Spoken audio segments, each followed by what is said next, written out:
छात्रों, आज हम लोग BCom part 3 account honours 7th paper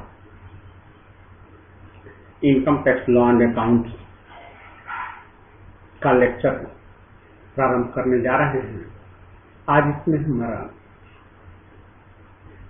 lecture का जो चैप्टर है वह है कि assessment of firm and association of person, यानी फर्म का निर्धारण, जो फर्म होती है या एसोसिएशन ऑफ पर्सन अर्थात व्यक्तियों का संघ या व्यक्तियों का समूह, तो उसके लिए जो है किस तरह से असेसमेंट करते हैं, हम लोग इस पर आज चर्चा करेंगे।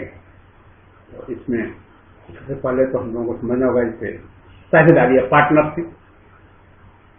पार्टनरशिप क्या है? तो पार्टनरशिप एक्ट 1956 के अंतर्गत है पार्टनरशिप की जो परिभाषा दी गई है इसमें है कि partnership is the relationship between person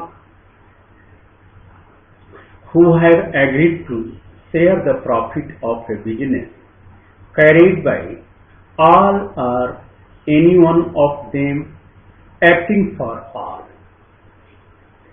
अर्थात साझेदारी जो है ऐसे व्यक्तियों के बीच का संबंध है जो सभी के द्वारा या उनमें से किसी के द्वारा सभी के लिए चलाया जा रहा हो और उसके लाभ को बांटने के लिए सब लोग जो है आपस में सहमत हैं, तो इसे ही साझेदारी कहते हैं।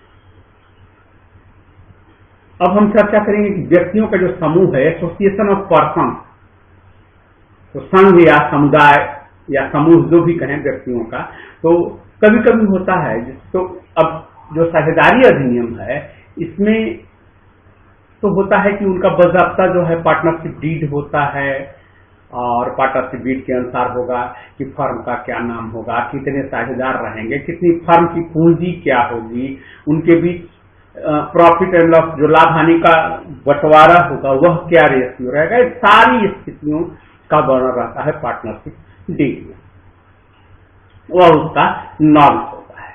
लेकिन जो है अब ये जो व्यक्तियों का संघ या जो समूह है, एसोसिएशन ऑफ पर्सन जो है, यह जो है एक टेम्पोररी व्यवस्था है कि जब कोई दो या दो से अधिक व्यक्ति लाभ कमाने के उद्देश्य से कोई काम करते हैं किंतु उनमें आपस में कोई लिखित प्रलेख नहीं होता है, तो उसे व्यक्तियों का संघ या समुदाय कहते हैं या समूह कहते हैं।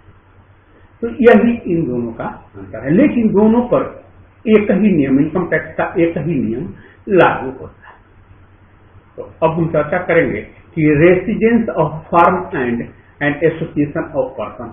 सबसे पहले क्योंकि एक चीज हम समझ लें कि सबसे पहले जरूरी है कि जो है आपकी निवासी स्थिति क्या है, चाहे आप इंडिविजुअल हो, चाहे फर्म हो, या आप, हम लोगों ने इसके पूर्व के चैप्टर में देखा कि हिंदू अनडिवाइडेड फैमिली में भी रेजिडेंशियल स्टेटस जो है बड़ा ही महत्वपूर्ण है, उसी के आधार पर जो है असेसमेंट होता है, कर निर्धारण किया जाता है। क्योंकि जैसा कि हम लोग जानते हैं कि निवासी, रेजिडेंट, नॉन ऑर्डिनरली रेजिडेंट जो है और एक जो होता है नॉन रेजिडेंट, तो यही हम लोगों को जो है यहाँ ध्यान देना है निवास स्थान के बारे में। तो रेसिडेंस इन इंडिया हम चर्चा करेंगे कि रेसिडेंस इन इंडिया, एक फर्म या व्यक्तियों का समूह भारत में निवासी होता है यदि इसका नियंत्रण एवं प्रबंध भारत में स्थित होता है। अगर नियंत्रण, क्योंकि मुख्य इसमें नियंत्रण और प्रबंध ही है, हमने हिंदू अनडिवाइडेड फैमिली में भी यही देखा कि अगर कर्ता जो है वह विदेश में रहता हो और वहां से नियंत्रित होता हो अगर हिंदू अनडिवाइडेड फैमिली, तो वह जो है अलग उसके लिए नियम होगा। और यहाँ जो भारत में स्थित है, तो रेसिडेंस इन इंडिया में है कि यह भारत में जो है निवासी होगा और भारत से ही इसका नियंत्रण एवं प्रबंध जो है भारत से होगा। तो इस बात का प्रभाव नहीं पड़ता है कि साझेदारों का निवास कौन सा है, अर्थात कोई विदेशी भी है, अगर कंट्रोल जो है इंडिया से हो रहा है उस साझेदारी अधिनियम का और उसमें कोई विदेशी भी पार्टनर है तो उससे कोई फर्क नहीं पड़ता है। यह तो हो गया रेसिडेंस इन इंडिया। दूसरा होता है कि non residence in India. Non resident जो होता है वो इंडिया का, कि जब एक फर्म एवं व्यक्तियों के संघ का नियंत्रण एवं प्रबंध 10 वर्ष में पूरी तरह से भारत के बाहर होता है तो उसे जो है नॉन रेसिडेंट माना जाता है।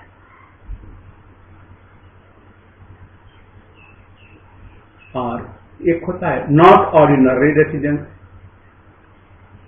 तो फर्म तथा व्यक्तियों के समूह किसी भी गत वर्ष में जो है ऑर्डिनरली रेसिडेंट नहीं होते, वे वैसा जो होगा वह यहाँ का नहीं मान्य नहीं।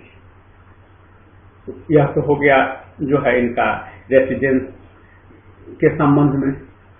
अब हम बात करेंगे eligibility to become a partner. साझेदार होने के लिए जो है क्या एलिजिबिलिटी होनी चाहिए,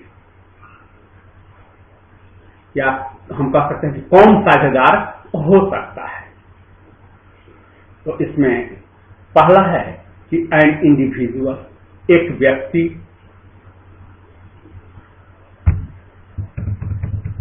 अनुबंध की क्षमता रखने वाला तथा प्रत्येक व्यक्ति अर्थात जो स्वस्थ मस्तिष्क का हो तथा वयस्क साझेदार हो, जो है वयस्क हो, वह साझेदार हो सकता है।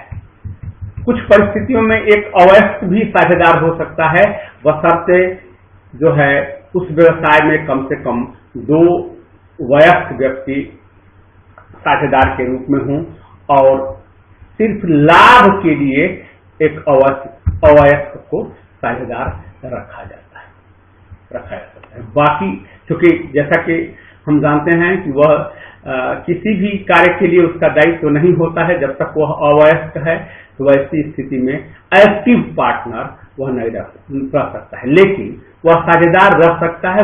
तो इसके लिए परिस्थितियां हैं कि कम से कम 2 वयस्क साझेदार हैं। तो यह तो हो गया इंडिविजुअल के बारे में। अब दूसरा हम चर्चा करेंगे कि हिंदू अनडिवाइडेड फैमिली। एक हिंदू अनडिवाइडेड फैमिली स्वयं किसी अन्य परिवार अथवा व्यक्ति के साथ फर्म में साझेदार बनने के लिए योग्य नहीं है, अर्थात जो है वह पूरी फैमिली जो है किसी के साथ साझेदारी नहीं कर सकती है, परंतु उस परिवार का जो कर्ता अथवा कोई भी सदस्य अपने परिवार के प्रतिनिधि के रूप में साझेदार बनाया जा सकता है। अर्थात यहाँ भी बात आ गई कि पूरा जो हिंदू अनडिवाइडेड फैमिली होगी वह दूसरी हिंदू अनडिवाइडेड फैमिली के साथ साझेदारी नहीं कर सकती है या दूसरे के साथ साझेदारी नहीं कर सकती है, लेकिन उसका कर्ता या सदस्य कोई जो है परिवार के प्रतिनिधि के रूप में सदस्य बन सकता है, अर्थात पार्टनर बन सकता है। तीसरा है कि फर्म, 2 साझेदारी फर्म के मध्य अथवा एक फर्म तथा किसी व्यक्ति के बीच साझेदारी का निर्माण नहीं हो सकता, क्योंकि फर्म स्वयं ही एक व्यक्तियों का समूह है, अर्थात 2 फर्म मिलकर के साझेदारी नहीं कर सकती है। हाँ, यह हो सकता है कि दोनों फर्म जो है एक दूसरे में जो है मिल जाए, उनको जो मिला दिया जाए और एक वह साझेदारी हो तो उसमें वे सभी लोग साझेदार माने जा सकते हैं, लेकिन अलग अलग 2 फर्में साझेदार आपस में नहीं हो सकते। चौथा, कंपनी अधिनियम के अनुसार कंपनी एक पृथक कानूनी व्यक्ति है, क्योंकि कहा जाता है कि कंपनी जो है वह एक व्यक्ति के रूप में, a company is an artificial person created by law, कहा जाता है कि कानून के द्वारा। तो इसीलिए कहा जो है कानूनी जो है वह व्यक्ति है, पृथक रूप से, तो और अपना पृथक कानूनी अस्तित्व भी रखती है। तो ऐसी अतः 2 या 2 से अधिक कंपनियां एक फर्म में साझेदार हो सकती हैं। इसी प्रकार एक कंपनी एक व्यक्ति से भी साझेदारी कर सकती है, क्योंकि कंपनी भी एक आर्टिफिशियल पर्सन है, तो वह दूसरे व्यक्ति से साझेदारी कर सकती है। 5वां, ट्रस्ट। एक ट्रस्ट किसी साझेदारी फर्म में साझेदार हो सकता है। तो यह तो हम लोग चर्चा किए कि कौन साझेदार बन सकता है, अर्थात eligibility to become a partner. अब हम चर्चा करेंगे कि जो new scheme of taxation of firm के लिए टैक्सेशन का क्या नई उसके लिए योजना है, क्या अधिनियम में जो है क्या व्यवस्था की गई है। तो जो है पार्टनरशिप फर्म के टैक्सेशन की यह पद्धति जो है असेसमेंट वर्ष 1993-94 से लागू, और इस विधि की प्रमुख विशेषताएं निम्नलिखित हैं। इसके पूर्व में 1993-94 के पहले जो है साझेदारी अधिनियम का दूसरा जो है फॉर्म था। अब उसमें जो है टैक्सेशन की दृष्टि से इसमें जो है एक अमेंडमेंट किया गया, और उसके द्वारा अब जो है 93-94 के बाद जो है यही स्थिति लागू है। तो इसमें इसकी विशेषता के बारे में हम चर्चा करेंगे। तो इसकी पहली विशेषता है कि एक साझेदारी फर्म का करारोपण या कर निर्धारण माने असेसमेंट उसके पृथक अस्तित्व के रूप में किया जाएगा, अर्थात उसका पृथक जो है अस्तित्व माना जाएगा, माने सेल्फ एंटिटी उसकी होगी। दूसरा है कि आयकर की गणना हेतु एक रजिस्टर्ड तथा अनरजिस्टर्ड फर्म का अंतर समाप्त कर दिया गया है। पहले था कि रजिस्टर्ड फर्म के लिए अलग व्यवस्था थी और अनरजिस्टर्ड के लिए अलग, लेकिन अब इसका अंतर जो है वह समाप्त कर दिया गया है। अब दोनों को एक ही तरह से ट्रीट किया जाता है असेसमेंट के ख्याल से।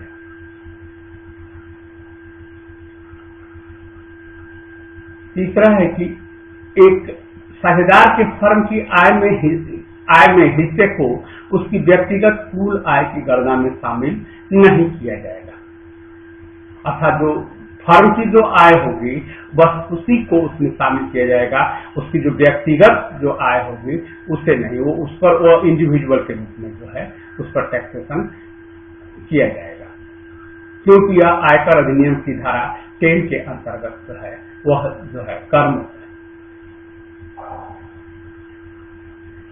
चौथा है कि एक साझेदारी फर्म की कुल आय की गणना करने में सक्रिय साझेदार को दिया गया पारिश्रमिक, जो सक्रिय साझेदार जो एक्टिव पार्टनर्स होते हैं उनको जो पारिश्रमिक दिया जाता है, जैसे वेतन, बोनस या कमीशन अथवा अन्य किसी भी प्रकार से जो पारिश्रमिक दिया जाता है, अब फर्म के लिए कुछ व्ययों के रूप में कुछ शर्तों एवं प्रतिबंधों के साथ कटौती के रूप में स्वीकृत होते हैं। उन प्रतिबंधों को और शर्तों को हम आगे देखेंगे। तो जो है अब इसका यही है, कुछ शर्त और प्रतिबंध हैं और उसके द्वारा जो है उनको अगर दिया जाता है तो ये जो है इसकी कटौती प्राप्त हो। पांचवा है कि यदि किसी साझेदारी फर्म द्वारा किसी साझेदार को उसकी पूंजी पर ब्याज दिया जाता है तो साझेदार द्वारा फर्म को दिए गए ब्याज पर ब्याज चुकाया जाता है। ऐसी स्थिति में यह ब्याज पूर्व की कुल आय में से कटौती योग्य होगा। ब्याज के संबंध में अधिकतम कटौती 1/6/2002 से 12% प्रति वर्ष की दर से स्वीकृत होगी। इसके पहले यह दर दूसरी थी, इसके पहले था 5%, 6%। अब जो है महंगाई को देखते हुए इसे 12% कर दिया गया है। तो 12% जब जो है वह कटौती स्वीकृत होगी अगर इंटरेस्ट ऑन कैपिटल है तो। छठा है कि फर्म की कोई भी आय की सीमा कर मुक्त नहीं है, अर्थात बाकी जैसे इंडिविजुअल्स में है कि 2.5 लाख रुपए तक जो है कर मुक्त सीमा है, तो फर्म की स्थिति में जो है उसके आय की कोई सीमा कर मुक्त नहीं है, अर्थात जो भी आय होगी वह सब कर योग्य है। अब उसमें कुछ कटौतियां मिलेंगी, जिन कटौतियों का वर्णन हम आगे करेंगे। अभी हम लोग विशेषताओं की चर्चा कर रहे हैं। तो सातवीं विशेषता है कि फर्म की आय पर कर लगाने हेतु व्यक्ति व हिंदू अविभाजित परिवार की तरह अलग अलग दरें नहीं।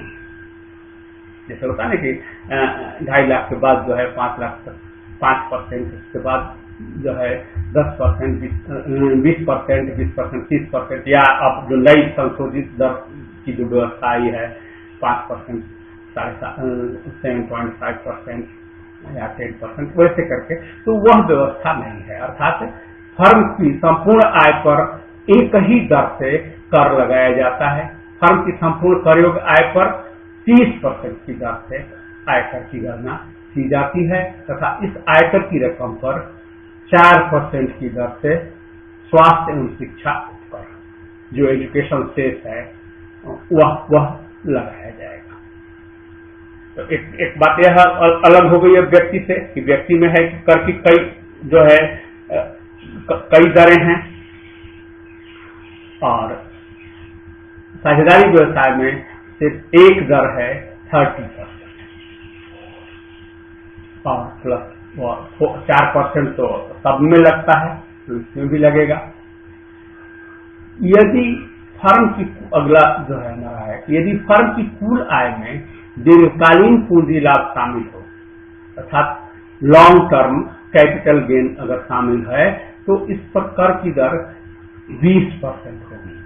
जो लॉन्ग टर्म कैपिटल गेन होगा उस पर 20%, बाकी तो जो है उसका 30% का है, लेकिन इस पर 20% होगी तथा इस पर स्वास्थ्य एवं शिक्षा उपकर की दर 4% होगी। नेक्स्ट है कि यदि फर्म की कुल आय में अल्पकालीन पूंजी लाभ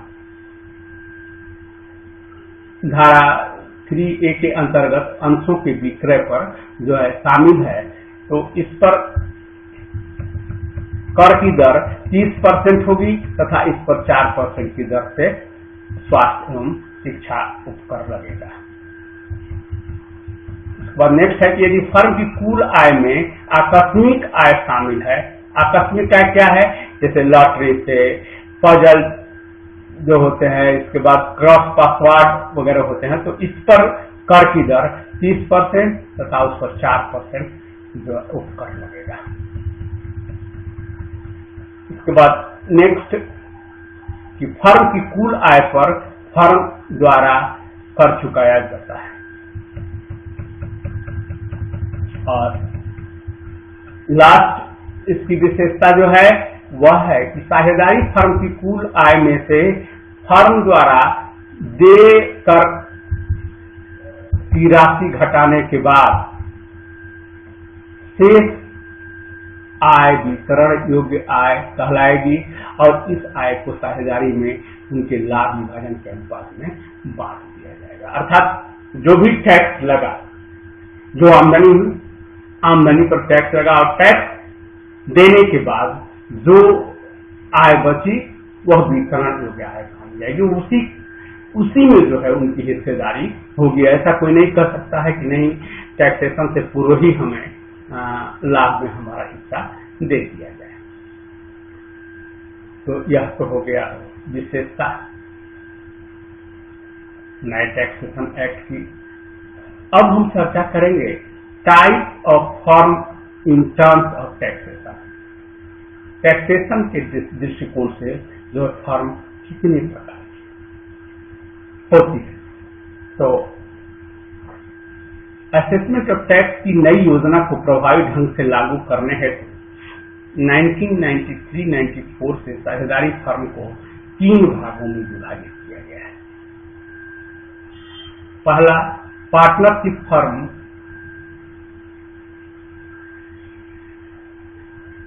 एफेक्ट ए सच, अर्थात PFAS। यह फर्म पारंपरिक फर्म होती है इनकम टैक्स एक्ट के सेक्शन 184 में कुछ शर्तों का उल्लेख किया गया है। यदि साझेदारी फर्म द्वारा इन शर्तों की पूर्ति कर दी जाती है तो फर्म का कर निर्धारण फर्म की तरह किया जाएगा, अर्थात पार्टनरशिप फर्म तो वो जो है फर्म की तरह होगा। दूसरा है कि assessment of limited liability firm, limited liability की जो फर्म होगी, दूसरा वह इसका प्रकार है। तो यह जो लिमिटेड लायबिलिटी वाली जो पार्टनरशिप फर्म होगी उसके साझेदारों का दायित्व फर्म में उनके द्वारा लगाई गई पूंजी तक सीमित होता है, क्योंकि हम जानते हैं कि साझेदारी व्यवसाय में साझेदारों का जो दायित्व होता है वह सीमित होता है। लेकिन अगर लिमिटेड लायबिलिटी वाली फर्म होगी तो वह जितना पूंजी उन्होंने लगाया है बस उतना ही तक उनसे रिकवरी की जा सकती है, अर्थात उतनी ही तक उनकी लायबिलिटी होगी। अब तीसरे प्रकार की जो फर्म है वह है कि partnership firm assess as association of person या बॉडी ऑफ इंडिविजुअल, PFAAOP इसको कहते हैं।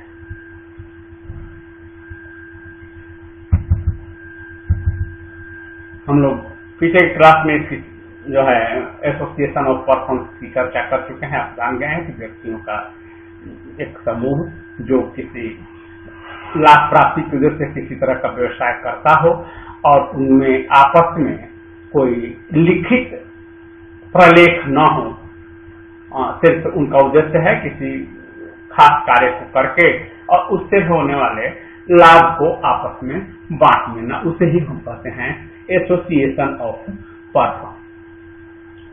तो अब तीसरा जो प्रकार जो है फर्म का यह बनाया गया, भाई जो है partnership firm exist as association of person या बॉडी ऑफ इंडिविजुअल, इसी को शॉर्ट में PFAA या AAOP कहा गया शॉर्ट फॉर्म में। तो यदि अधिनियम की जो धारा 184 है उसकी शर्तों की पूर्ति नहीं की जाती है तो फर्म का कर निर्धारण फर्म की तरह नहीं किया जाएगा,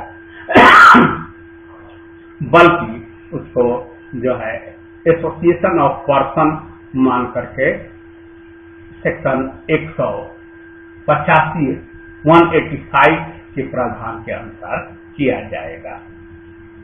यह भी एक ध्यान देने लायक बात है कि अगर उन शर्तों को पूरा नहीं करते हैं जो साझेदारी के लिए शर्तें हैं तो वैसी स्थिति में जो है एसोसिएशन ऑफ पर्सन माना जाएगा।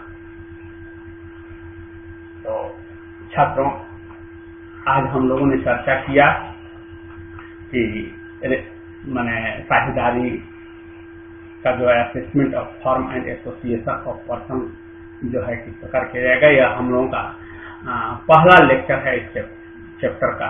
उसके बाद आगे भी जो है यह कंटिन्यू रहेगा।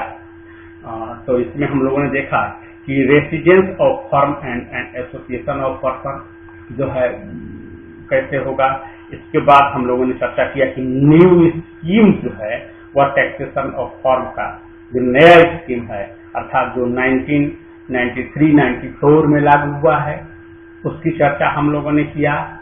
और इसके बाद हम लोगों ने चर्चा किया कि types of firm in terms of taxation, taxation के लिए जो है फर्म के कितने प्रकार किए गए हैं, कितने प्रकार से फर्म को रखा गया है टैक्सेशन के ख्याल से, तो इसकी चर्चा हम लोगों ने की। अब जो है अब हम लोग आगे नेक्स्ट लेक्चर में हम लोग चर्चा करेंगे कि assessment of partnership firm as such, अर्थात उसे फर्म मान करके जब किया जाता है या जब जो है लिमिटेड लायबिलिटी वाली कंपनी मान कर किया जाता है तब हम किस तरह टैक्सेशन करते हैं, या हम जो है उसको एसोसिएशन ऑफ पर्सन के रूप में देखते हैं। तो वैसी स्थिति में हम किस तरह से टैक्सेशन की प्रणाली को अर्थात असेसमेंट किस तरह से करेंगे, यही हम लोगों को देखना है। क्योंकि यह जो चैप्टर है हम लोगों के लिए बड़ा ही इम्पोर्टेंट है, इस मायने में कि कल को जब हम लोग कॉमर्स के विद्यार्थी हैं तो ऐसी स्थिति में हमारा जो उद्देश्य है कॉमर्स का अध्ययन करने का तो है कि या तो हम स्वयं व्यवसाय करें, तो चाहे हम कोई भी व्यवसाय करें उसमें हम इंडिविजुअल के रूप में भी हम व्यवसाय कर सकते हैं, जिसे हम लोग सोल ट्रेडिंग कहते हैं, या पार्टनरशिप के रूप में हम व्यवसाय कर सकते हैं, या कंपनी के रूप में। तो अगर हम कोई व्यवसाय करते हैं तो किस तरह से जो है हम टैक्स पे करेंगे, तो इसके लिए इम्पोर्टेंट है। या कल को मान लो आप जो है किसी सर्विस में इस तरह के टैक्सेशन वाले सर्विस में चले जाते हैं, किसी कंपनी में आप काम करते हैं, किसी फर्म में आप एज ए एम्प्लॉय काम करते हैं, तब भी यह जो है इम्पोर्टेंट है। और तीसरे की यदि हम एसएससी ऑफिसर के रूप में, कर्मधार अधिकारी के रूप में अगर कार्य करेंगे तब भी इसकी जानकारी हमें होनी चाहिए। तो इन सभी के ख्याल से यह चैप्टर बड़ा ही महत्वपूर्ण चैप्टर है और मैं समझता हूँ कि आप इसे सीरियसली जो है हमारे लेक्चर को सुनेंगे, इसे पढ़ेंगे, और इसीलिए मैंने ये नोट्स भी लगा दिया है और जो है इसे समझने का प्रयास करेंगे। बावजूद इसके यदि आपकी समझ में कुछ ना आए, कहीं किसी तरह की कोई शंका हो तो आप हमें कमेंट के माध्यम से हम जो है सूचित करेंगे। अभी यह शुरुआत हुई है, इसके कई लेक्चर आगे होंगे, तो इसलिए मैं बारी बारी से सारी चीजों को जो है मैं आपके सामने क्लियर करने का प्रयास करूंगा। तो आज के लिए बस इतना ही, फिर हम लोग अगले क्लास में इस लेक्चर को जारी रखेंगे। सबके लिए धन्यवाद।